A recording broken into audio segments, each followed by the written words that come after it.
موضوع الدرس في قصة سيدنا يوسف عليه السلام وما فيها من العبر والحكم. سورة يوسف تفسير ابن كثير. الحمد لله رب العالمين والصلاة والسلام على أشرف الأنبياء وسيد المرسلين سيدنا محمد وعلى آله وأصحابه أجمعين. اللهم صل على سيدنا محمد وعلى آل سيدنا محمد كما صليت على إبراهيم وعلى آل إبراهيم في العالمين إنك حميد مجيد. أعوذ بالله من الشيطان الرجيم. بسم الله الرحمن الرحيم. ألف لام را تلك آيات الكتاب المبين. إنا أنزلناه قرآنا عربيا لعلكم تعقلون. نحن نقص عليك أحسن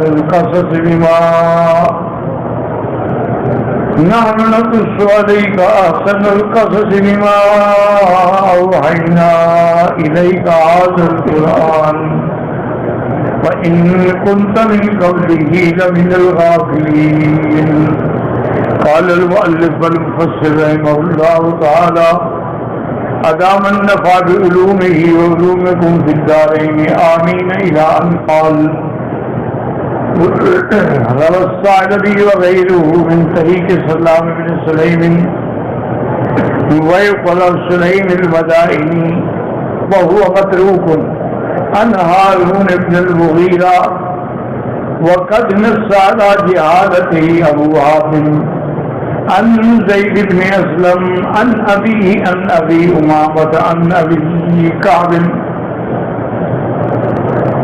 قال رسول الله صلى الله عليه وسلم اعلموا ولقاءكم سورة يوسف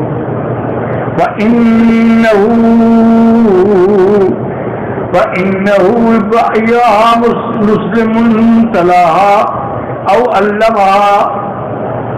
علمها آله أو ما ملكت يمينه أو من الله تعالى عليه سكرات الموت. حضن الله تعالى عليه سكرات الموت وآتاه من القوة أن لا يعصد مسلما. وهذا من هذا الوجه لا يصح لذوف إسناده بالكلية. اب ایک ضعیف سند کے ساتھ کیونکہ اس میں سلیم المدائنی جو ہے وہ بھی متروک ہے. یہ روایت آئی ہے کہ حضور پاک نے فرمایا صلی اللہ علیہ وسلم اعلموا ارقاکم، تم اپنے غلاموں کو سورۃ یوسف پڑھایا کرو، سمجھایا کرو. فإنه أيما مسلم تلاها، جو مسلمان سورۃ یوسف پڑھتا ہے، او علمها یا دوسرے کو پڑھاتا ہے، یا علمها اہلہ گھر والوں کو پڑھاتا ہے، او ما ملکت یمینہ یا اپنے ملازم یا خادم یا اس کے خمید اور اب جو ہے ان کو پڑھاتا ہے. حون اللہ علیہ سکرات الموت، اللہ اس پہ سکرات الموت کو آسان کر دیتی ہیں. وآتاہ من القوت، اور اللہ اس کو قوت و طاقت عطا فرماتی ہیں. اللہ یجد مسلما مسلیا، وہ طاقت کسی اور کو حاصل نہیں ہوتی. لیکن یہ سند بالکل ضعیف ہے. وقد ساقه الحافظ ابن عساکر متابعا من طریق القاسم بن الحکم عن هارون بن كثير منه من طریق الشبابة عن محمد بن عبد الواحد النظري عن علي بن زيد عن جدعان وعن عطاء بن ابي ميمونة عن زر بن ابي بن كعب رضی اللہ تعالی عنہ عن النبی صلی اللہ علیہ وسلم فذکر نحوہ وہو منکر من سائر طرقی، جتنے بھی طرق ہیں سب کے اندر منکر راوی موجود ہے. وروى البيهقي في الدلائل أن طائفة من اليهود حين سمعوا رسول الله صلى الله عليه وسلم يتلو هذه السورة أسلموا لموافقتها ما عندهم، وهو من رواية الكلبي عن النبي صالح عن ابن عباس. حضرت علامہ بیہقی نے دلائل النبوت میں یہ لکھا ہے ان طائفۃ من الیہود، یہودیوں کی ایک جماعت، انہوں نے جب حضور صلی اللہ علیہ وسلم سے سورۃ یوسف سنی تو اسلام لے آئے، کیونکہ ان کے اندر ایسے واقعات تھے جو ان کے موافق تھے.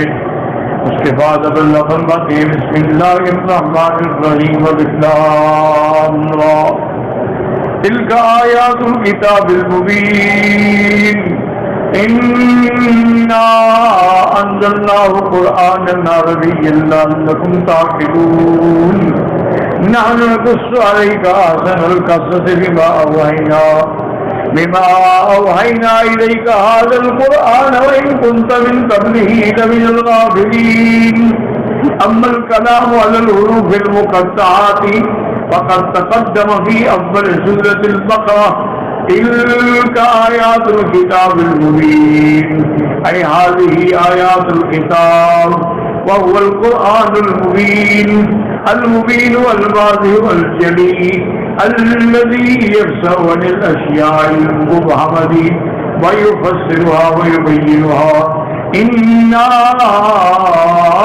أنزلناه قرآنا عربيا لعلكم تعقلون، وذلك لأن لغة العرب أفصح اللغات وأبينها وأوسعها وأكثرها تأدية للمعاني التي تقوم بالنفوس، فلهذا أنزل أشرف الكتب بأشرف اللغات على أشرف الرسل لسفارة أشرف الملائكة، وكان ذلك في أشرف بقاع الأرض،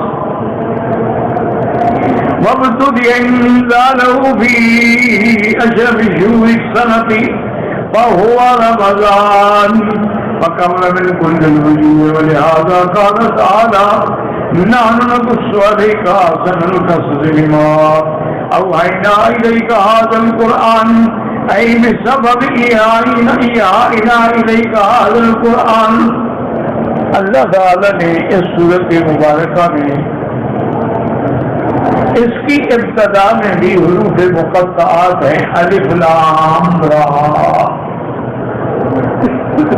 یاد رکھیں کہ حروف مقطعات جو ہیں نا جی، یہ مفرد بھی ہیں، ثنائی بھی ہیں، ثلاثی بھی ہیں، رباعی بھی ہیں، خماسی بھی ہیں. مثلا مفرد ہے نون والقلم وما یسطرون، تو صرف ایک حرف ہے مفرد. اسی طرح اللہ نے فرمایا دوسرے مقام پہ صاد والقرآن ذکر، تو یہ بھی مفرد ہے. اچھا کبھی یہ ہوتا ہے کہ وہ سنائی ہوتے ہیں تو حامیم، کبھی ثلاثی بھی ہوتے ہیں الف لام میم،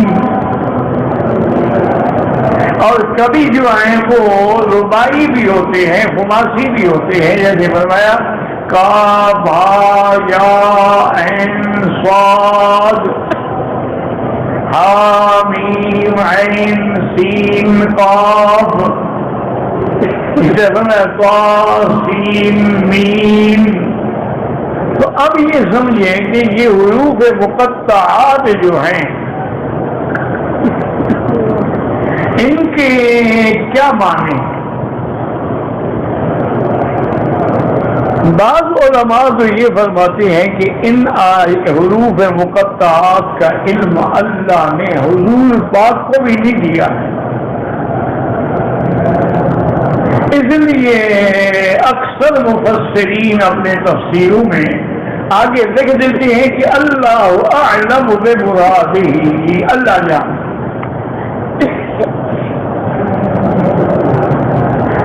بعض علماء یہ کہتے ہیں کہ اللہ نے حضور کو تو علم دے دیا تھا،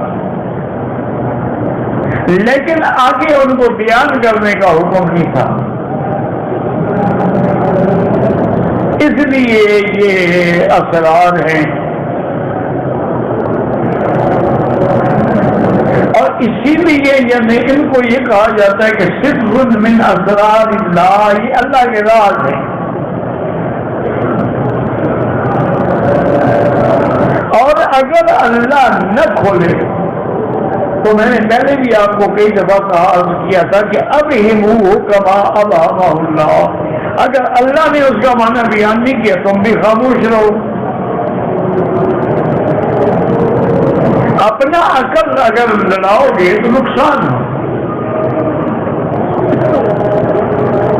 لیکن بعد میں آنے والوں نے کچھ ایسی اس کی تفسیر اور تعبیرات کی ہیں کہ جی الف لام میم، انہوں نے کہا الف سے مراد اللہ ہے اور لام سے مراد جبرائیل ہے اور میم سے مراد محمد الرسول اللہ ہے صلی اللہ علیہ وسلم۔ لوگ ایسی باتیں سن کے بڑی واہ واہ کرتے ہیں، او ماشاء اللہ جی یہ تو آج تک کسی مولوی نے بیان نہیں کر رہی، یہ بالکل جھوٹ ہے۔ جو عالم ہوگا وہ جھوٹ کیوں بیان کرے گا؟ یہ تو لوگوں نے خود اپنے عقل لڑائے ہیں، نہ قرآن میں تفسیر ہے نہ حدیث میں ہے۔ اس کا نتیجہ یہ نکلا کہ جب تم نے اس قسم کی تعویلات کی ہے تو شیعہ نے بھی اپنی کتابوں میں تعویلات سے کام لیا۔ انہوں نے کہا جی قرآن مجید میں ہے نا کاف ہا یا عین صاد، کاف سے مراد کربلا ہے، ہا یا سے مراد ہلاکت یزید ہے، عین سے مراد عطش حسین ہے اور صاد سے مراد صبر حسین۔ اگر تم ایسی حرکت نہ کرتے تو دشمن کو بھی کسی قسم کی تعویلات کرنے کی طاقت نہ ہو۔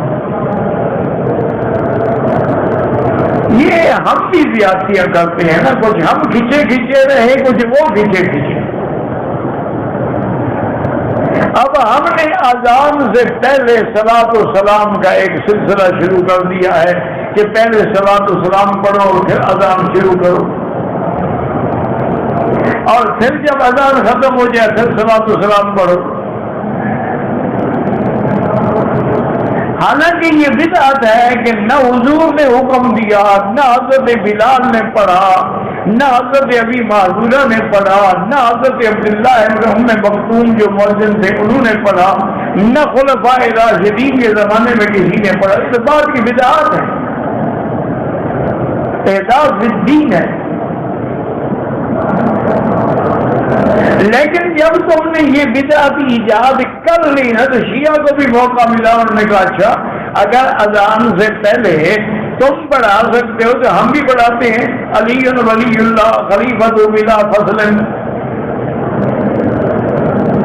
انہوں نے اذان کے اندر پڑھا دیا لا الہ الا اللہ علی ولی اللہ۔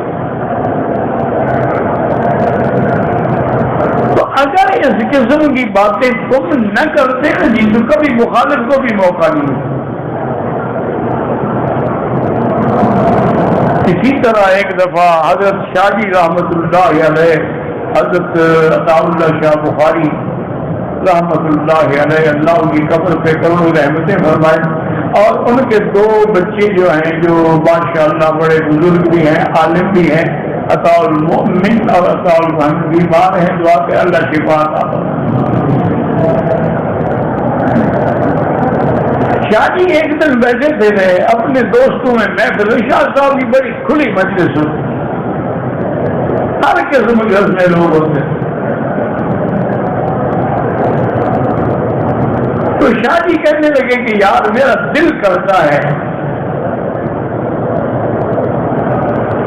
کہ جب آدمی کلمہ پڑھتا ہے لا الہ الا اللہ محمد الرسول اللہ میرا دل کرتا ہے کہ آگے میں لوگوں کو یہ بھی پڑھاؤں کہ لا نبی بعدہ ولا رسول بعدہ. بات تو ٹھیک ہے، حضور کے بعد کوئی نبی نہیں.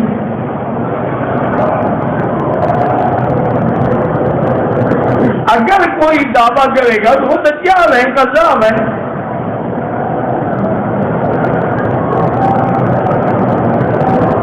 تو کہنے لگے کہ میرا دل بڑا کرتا ہے لیکن میں ڈرتا ہوں کہ اگر میں نے ایسی کوئی بات کی نا علماء فتویٰ لگا دیں گے، دیکھو سے کلمہ بڑھا دیا، تو پھر اس کا میرے پاس کیا جواب ہوگا؟ تو وہاں ایک ہوتا تھا مظفر شمسی، شیعہ تھا بڑا، ان کا بڑا لیڈر تھا، شیعہ کے بڑے لوگوں میں تھا اور بڑا حکیم بھی بڑا. وہ کہنے لگا شاہ جی یہ کام سنی نہیں کر سکتے، یہ سنی تو سن قوم ہے، اس نے کیا کر رہے ہیں، ہمیں حکم دے. ہم نے کہا علی ولی اللہ بڑھا دیا، اللہ نبی کے پاس بھی بڑھا دیں گے، کیا فرق پڑتا ہے؟ حضرت یہ حکم آپ ہمیں کریں، لیکن اگر آپ ایسے سنت کو کہنا چاہتے ہیں ان سے نہیں ہو سکتا ہے مسئلہ. ہم تو عادی ہیں نا، ہم نے تو قرآن میں بھی لکھ دیا ہے کہ یا ایھا الرسول بلغ ما انزل الیک من ربک فی امامۃ علی فإن لم تفعل فما بلغت رسالتہ. ہم نے قرآن میں بھی تعریف کر دی ہے، یہ تو معمولی بات ہے. تو شاہ جی نے کہا بھی نہیں، میں یہ نہیں کہہ سکتا، نہ تمہیں کہتا ہوں نہ کسی اور کو کہتا ہوں، کیونکہ پھر یہ رسم نکل جائے، پھر یہ بات بن جائے گی اور لوگ اپنے اپنے منشے پہ بات کرتے ہیں. اسی لیے ہمیشہ یاد رکھیں کہ قرآن مقدس میں جتنی حروف مقطعات ہیں اس کا صحیح معنی کیا ہے؟ اللہ اعلم، اللہ جانے. بس. اچھا کیوں اللہ نے یہ نہیں دیا؟ بعض علماء نے ایک اچھی بات لکھی ہے لیکن ان کی یعنی اپنی بات ہے، اپنی تحقیق ہے، اپنا قول ہے، کوئی حدیث یا قرآن میں. انہوں نے کہا ہے کہ اللہ نے حضور کو سارے انبیاء کے علم بھی عطا فرما دیے، علوم الاولین والآخرین بھی عطا فرما دیے، ملکوتات السماوات والارض کی سیر بھی کرا دی، جنت دوزخ کی سیر بھی کرا دی. تو اب یہ ہے کہ علم غیب بھی تو ایک بڑا شان والی چیز ہے نا کہ آدمی ایمان لائے، بن دیکھے ایمان لائے. تو اللہ نے قرآن میں کچھ حرف ایسے رکھ دیے کہ جن پر حضور کا بھی بن دیکھے ایمان، تاکہ آپ کو بھی علم غیب والی صفت سے نوازا جائے. ورنہ اللہ کے لیے کیا مشکل تھی جب سارا قرآن بیان کیا تھے وہ بھی بیان کر رہے. تو اب اس سورت مبارک کی ابتدا جو ہے اللہ نے فرمایا الف لام را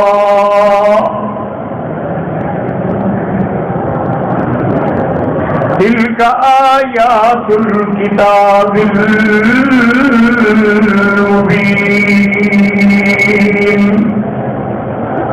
یاد رکھیں تلک اولئک ذاک ھذا یہ سب اسماء اشارہ ہے. تلک آیات الکتاب المبین یعنی ھذہ آیات الکتاب المبین، یہ آیتیں ہیں ایک ایسی کتاب کی، مبین مانا بین جلی واضح، ایسی کتاب جو کھلی ہوئی ہے، جو روشن ہے، جس میں کچھ چھپا ہوا نہیں.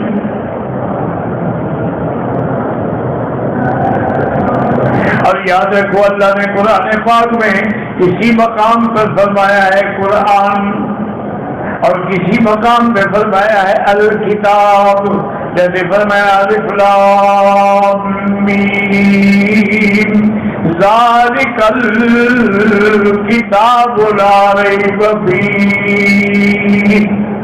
اور دوسرے وقت الحمدللہ الذی انزل علی عبدہ الکتاب وَلَمْ يَجْعَلْ لَهُ عِوَجًا. اور کئی مرتبہ إِنَّ هَذَا الْقُرْآنَ يَهْدِي لِلَّتِي هِيَ أَقْوَمُ. اور کئی مرتبہ وَنُنَزِّلُ مِنَ الْقُرْآنِ مَا هُوَ شِفَاءٌ وَرَحْمَةٌ لِلْمُؤْمِنِينَ. یہاں اللہ نے دونوں لفظ جمع کر دیے. یاد رکھو الف لام را تلک آیات الکتاب المبین انا انزلناہ قرآنا عربیا. پہلے کتاب کی صفت کیا آئی؟ مبین. اور قرآن کی صفت کیا آئی؟ عربیا. اور قرآن مصدر ہے.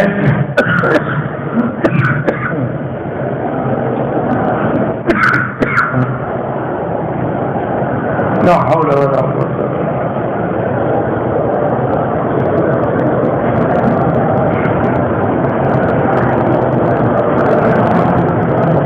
لفظ ہے نا قرآن مصدر.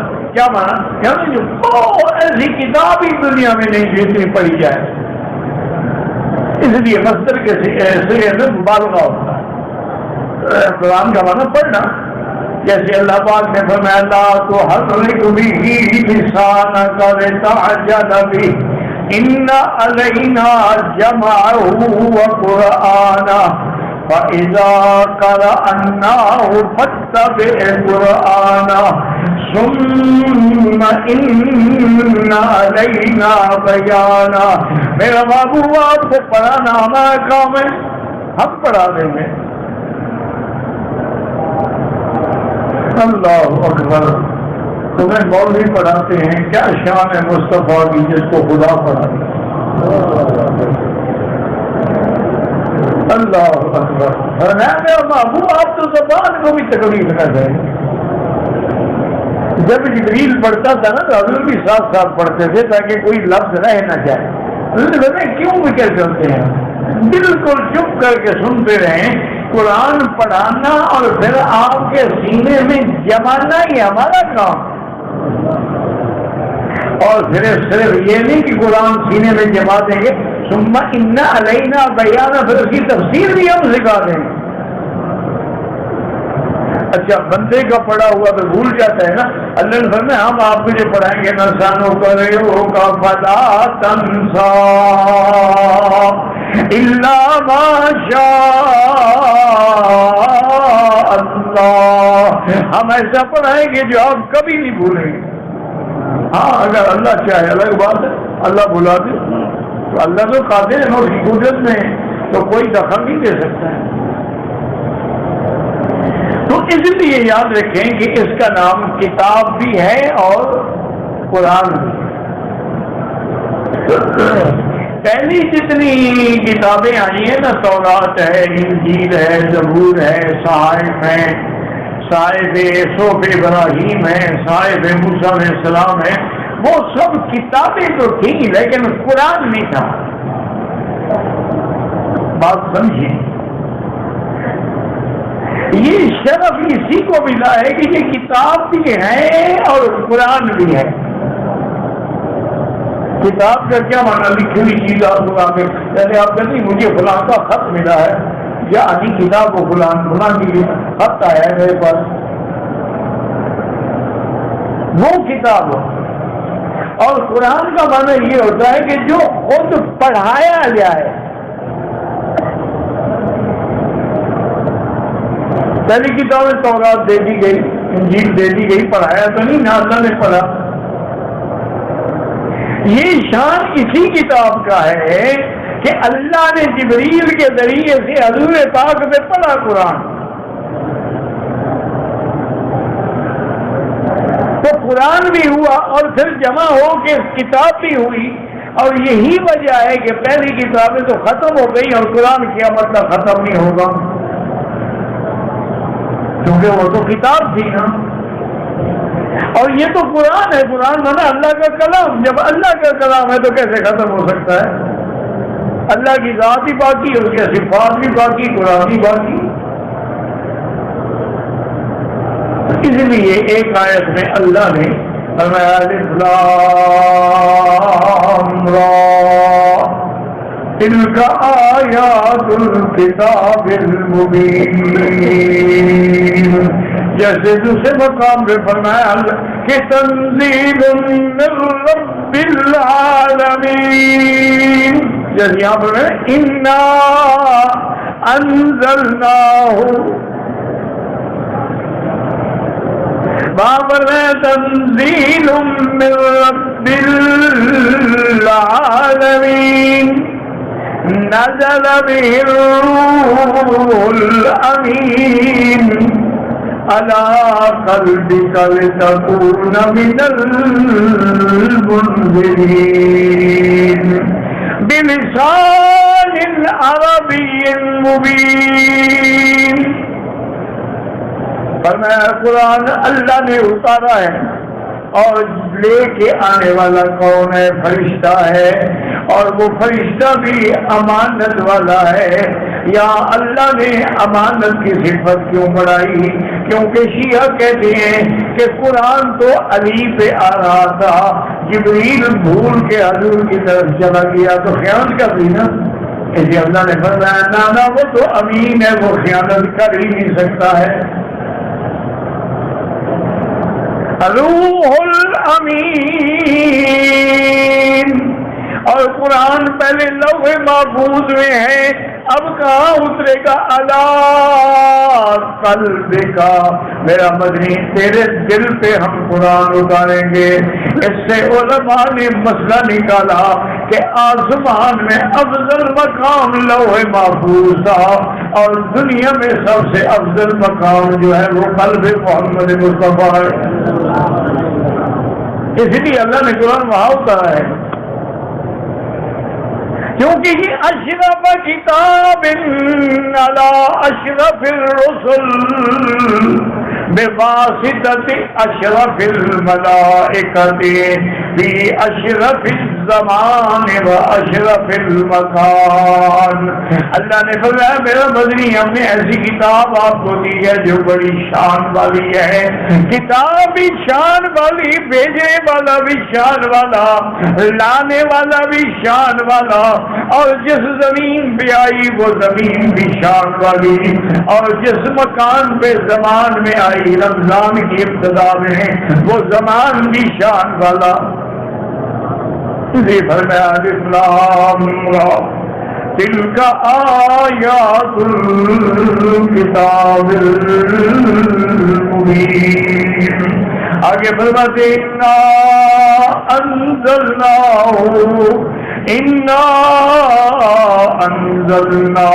قرآنا عربیا لعلکم تعقلون۔ واللہ اعلم۔ حضور پاک نے جو انگوٹھی پہنی ہے نا، چاندی کی انگوٹھی تھی اور اس پر حضور کا نام لکھا ہوا، نیچے محمد، درمیان میں رسول اور اوپر اللہ، پڑھو گے تو محمد رسول اللہ، تو وہ مہر بھی تھی انگوٹھی۔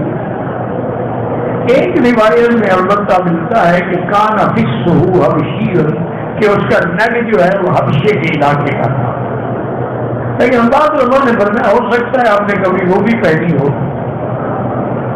لیکن جو ساری زندگی بھر آپ کے ساتھ رہی وہ وہی تھی جس سے نام تھا، وہ مہر بھی تھی اور خاتم بھی تھی، اور آپ کے بعد سیدنا ابو بکر کو ملی، پھر حضرت عمر کو ملی، پھر حضرت عثمان کو ملی، حضرت عثمان سے ہی وہ گم ہوئی۔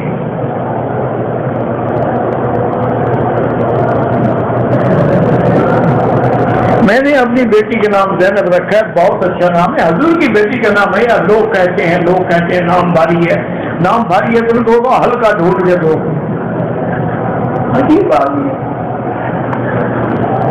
حضور کے نام سے کوئی بھاری نام ہے؟ کیا بھاری ہے اور کیا ہلکا ہے؟ حضور کی بیٹی کا نام ہے زینب، بڑے بدبخت ہیں جو اس نام سے گھبراتے ہیں۔ وہ ایک زینب کے ساتھ حادثہ ہو گیا تو کئی کے ساتھ ہو سکتا، اس سے پہلے کسی اور آپ کے شہر میں کسی اور لڑکی کے ساتھ بھی ہوا، پھر سب نام بدلنے شروع کر دیں۔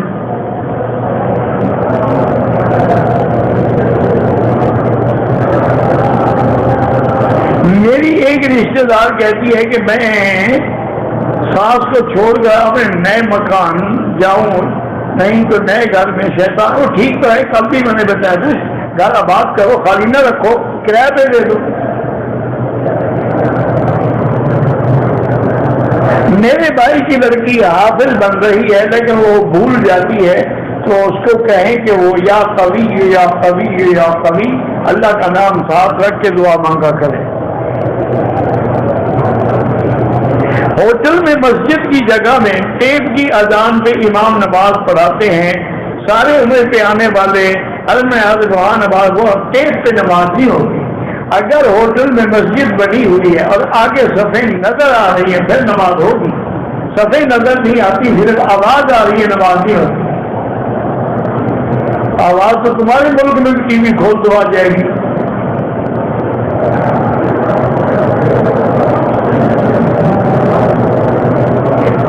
بہرحال گزارش یہ ہے کہ یہ جو عذاب ہے نا، لعنت بھی آئی ہے فوٹو والوں پہ اور سخت عذاب کی وعید بھی آئی ہے، تو بعض علماء یہ کہتے ہیں اس سے مراد وہ فوٹو ہے جو ہاتھ سے بنایا گیا مجسمے کی شکل جو سب بالکل بالارحام کیف یشاء۔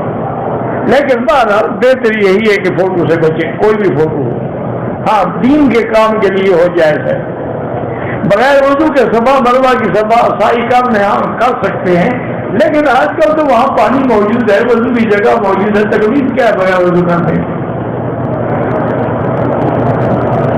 بغیر وضو کے مقام میں بھی بیٹھ سکتے ہیں، حرم میں بھی بیٹھ سکتے ہیں، نماز نہیں پڑھ سکتے، طواف نہیں کر سکتے۔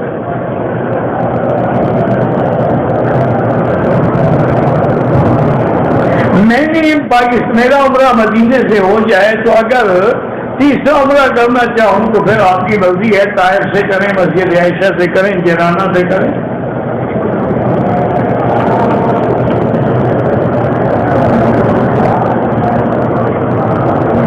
کہتے جی میں زمین گوشت اور زیور کی زکوٰۃ کے ساتھ اپنی آمدنی کا 10% نکال کے ایک کھاتے میں رکھ دیتا ہوں تاکہ غریب رشتے داروں کو ملتا رہے۔ اچھا کر دیں، بس مسئلے پوچھنے کی کیا ضرورت ہے؟ اچھا کر دیں، زکوٰۃ بھی دے رہے ہو، عشر بھی دے رہے ہو، مزید اپنی جائیداد کا 10% جو ہے وہ بھی خیرات کر رہے ہو، اچھی بات۔ 4 سال سے بے روزگار ہوں، اللہ پاک کے نظام ہے، 12 استغفار زیادہ پڑھو۔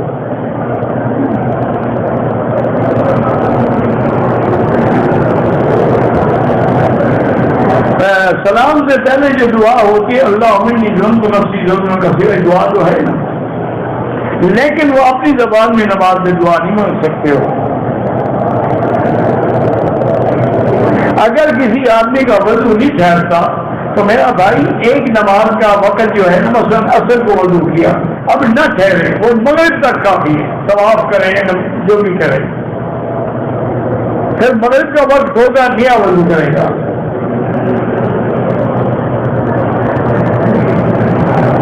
اگر پتہ نہیں کہتا ہے جی لڑکی عمرے کی نیت سے آئی، طواف کے بعد صفا نہیں کیا، اس کا دم پڑ گیا، بالکل پڑ گیا، صفا نہیں کیا اور بال کٹا ہے کہ نہیں کٹا ہے؟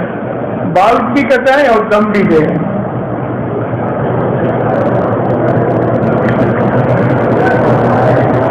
صفا کر لیا لیکن طواف صفا 8 دن بعد کی، کم عمری کی وجہ سے، بہرحال اگر اس نے اس دوران میں کوئی اور خوشبو نہیں لگائی، خوشبو والا صابن استعمال نہیں کیا تو کوئی حرج نہیں، طواف صفا مروا لیٹ بھی ہو سکتی ہے۔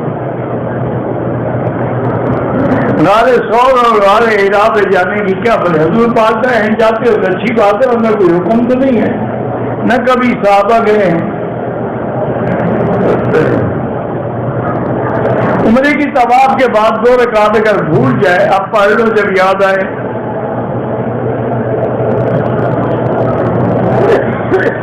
حرمین شریفین میں اذان جو ہے اول وہ 12 بجے دی جاتی، وہ اعلان ہے، وہ اذان نہیں. اصل اذان وہ ہے جو امام کے بیٹھنے کے بعد دی جاتی ہے.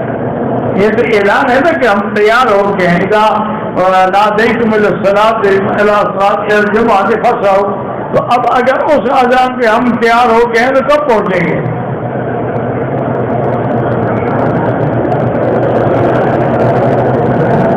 خمیرہ حمیرہ سرخ رنگ والی.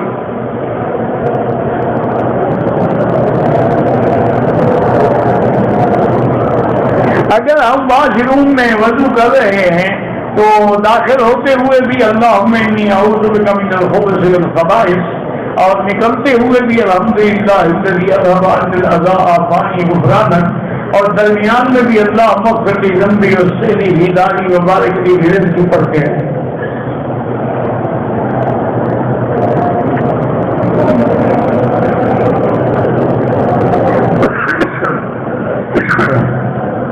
اگر موزے میں پاؤں پورے بند ہو جاتے ہیں تو طواف میں عمرے کے نہیں استعمال کر سکتے.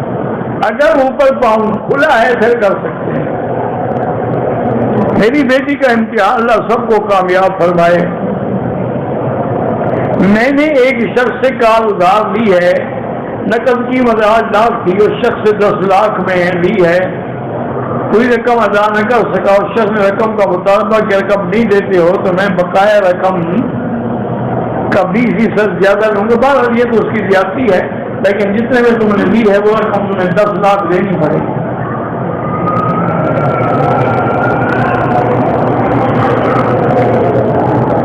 ایک شخص لاہور سے جدے آیا، پھر مکے میں داخل ہوا، احرام نہیں پہنا. دوسرے دن مسجد عائشہ سے احرام کے دم پڑ گئے. اس کو تو لاہور سے ماننا چاہیے تھا.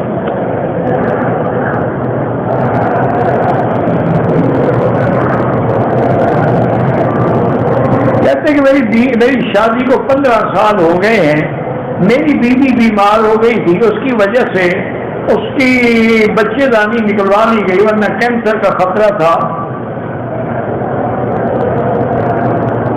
اب میں دوسری شادی کرنا، بیوی نہ مانے تم کرو شادی. جب وہ اولاد کے قابل ہی نہیں رہی تو اس کو روکنے کا کیا خاص ہے؟ اب یہ تو نہیں نا کہ تم لاولتی بن جاؤ، بالکل شادی کرو. میرا بھائی بہت ہو گیا، اس کے 5 بچے ہیں. میں اپنی بھابھی سے نکاح کر سکتا ہوں، ان بچوں پر زکوٰۃ کا پیسہ خرچ کر سکتا ہوں.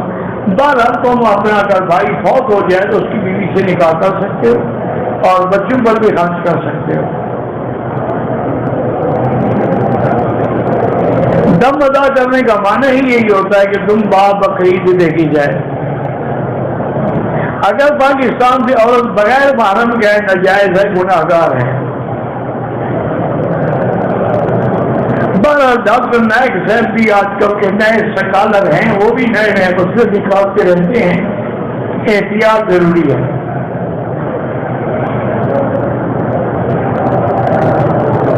مجھے کمپنی سے انٹرنیٹ ملتا ہے، اپنے پڑوسی کو فروخت کر سکتا ہوں.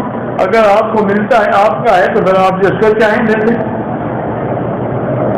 یا کمپنی صرف آپ کو دیتی ہے تو آگے نہیں دے سکتے آپ. ہمارے علاقے میں کاروبار ہے، نقد چیزوں کو سستا بھی اور جائز ہے. میرا دل بہت سخت ہو گیا ہے، رونا نہیں آتا ہے. ایک تو درود شریف زیادہ پڑھا کریں، استغفار پڑھا کریں. حضور کے زمانے میں بھی عورتیں مردوں کے ساتھ ہی طواف کرتی تھیں، لیکن وہ پاک لوگ تھے، عورتیں ہٹ کے چلتی تھیں، انہیں کے گوش جاتی تھی مردوں میں. عورت اگر رہائش میں نماز پڑھ زیادہ بہتر ہے. بدائی طواف عمرے میں ہوتا ہی نہیں.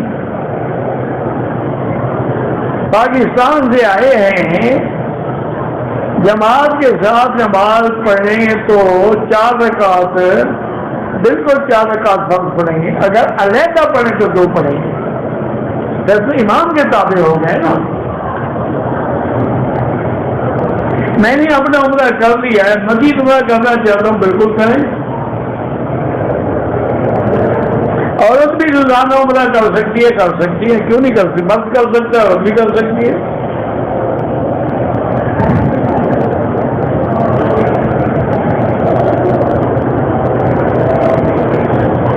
کہتے ہیں کہ ایک مکان ہم نے گروی رکھا تھا، بینک نے، اسٹیٹ بینک آف پاکستان نے بند کر دیا ہے۔ اللہ آپ کی مشکل حل کرے، ایسے مشکلات میں حسبنا اللہ و نعم الوکیل پڑھا کریں۔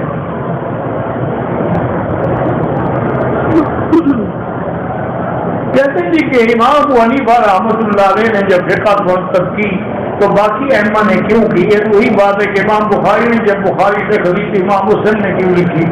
یہ تو بات ہے، عقل خراب ہو تو میں کیا کر سکتا ہوں۔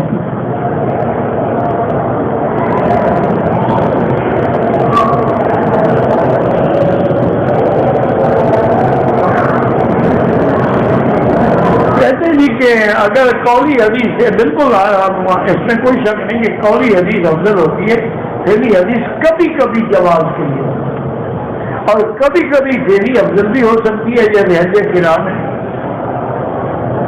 ویسے تمتع بھی حضور کو محبوب ہے، ہمیں اس پر اعتراض نہیں ہے۔ صفا مروہ کے ہر نئے چکر سے دعا مانگ سکتے ہیں۔ وسیلے کی دعا نہیں مانگ سکتے، مدینے پاک دعا سیدھی اللہ سے مانگیں۔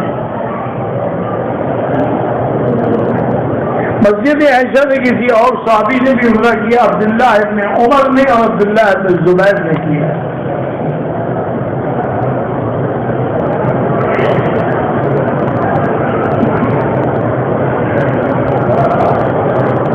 کہتے کہ ساس اور بہو میں لڑائی تھی، بہو نے کہا کہ میں جب تک جہید نہ لاؤں تب تک میں حج پہ نہیں جاؤں گی، لیکن جہید لانے سے پہلے حج پہ آگے اچھا کیا، جہید لانا تو گناہ ہے، کیوں لائے گی؟ پھر ساس کو خوش کرنے کے لیے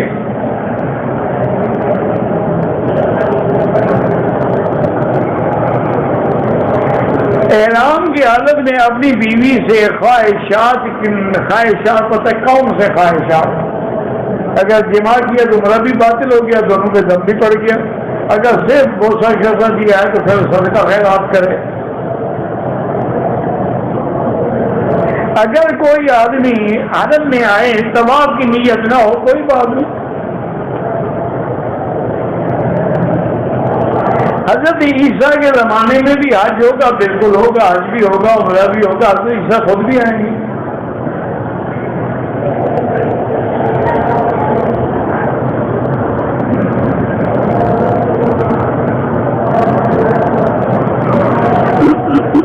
کہتے ہیں جی کہ امام آگے ہوتا ہے، لیکن یہاں امام پیچھے ہوتا ہے، کسی کے پیچھے نہیں ہوتا، کسی کے تو آگے ہوتا ہے نا۔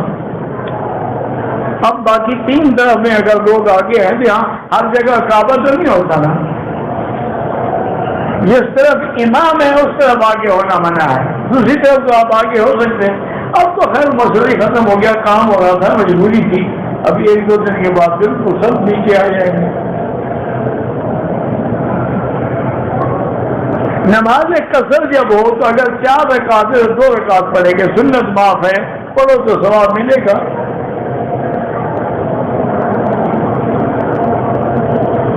کہتے جی عثمانی فرقے کے لوگ مر جائیں، مجھے نہیں پتا عثمانی فرقہ کیا بلا ہے۔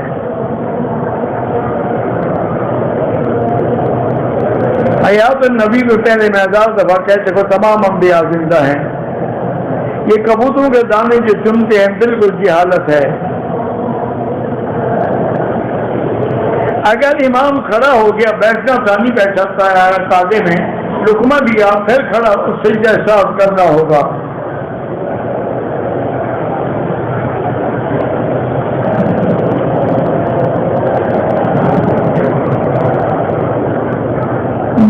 سلام کہنا بدعت نہیں ہے، آپ جب سلام کرتے ہیں، صحابہ بھی حضرت پہ جا کے سلام کرتے تھے۔ بہرحال گزارش یہ ہے کہ حدیثیں تو کسی نے مطلب کی نہیں ہوتی، آپ ترجمہ اپنے مطلب کا کرتے ہیں۔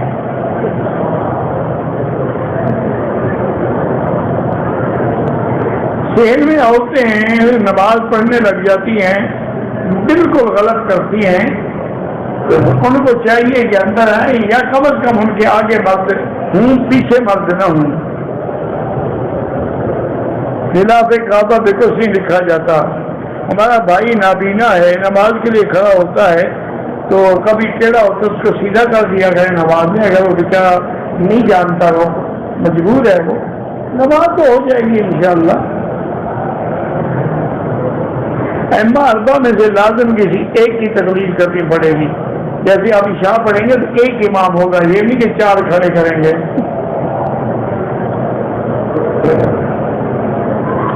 عرب شریف میں لوگ اپنی جوتی لیٹرین میں لے جاتے ہیں، پھر سین میں لے آتے ہیں، اگر دھو کے لے آئیں تو کوئی حرج نہیں۔ ایک عمرے کے لیے آ رہی تھی کراچی میں، اس کو ناپاکی شروع ہو گئی، احرام نہیں باندھا، اب جب پاک ہو جائے عمرہ بھی کرے، دم بھی ادا کرے۔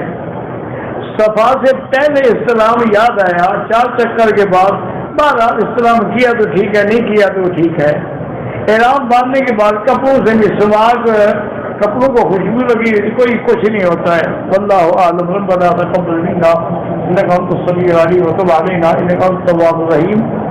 اللهم فرج هم المهمومين، نفس كرب المكروبين، واقض الدين عن المدينين، واشفنا واشف مرضانا ومرضى المسلمين۔ یا اللہ بیماروں کو شفا عطا فرما، بے حیاؤں کو حیا عطا فرما، بے اولادوں کو اولاد عطا فرما، بے روزگاروں کو روزگار عطا فرما۔ یا اللہ مسلمان جس ملک میں ہیں ان کی جان مال اور عزت کی حفاظت فرما، حرمین شریفین کو قیامت تک ہر فتنہ سے محفوظ فرما۔ صلی اللہ تعالی علی خیر خلق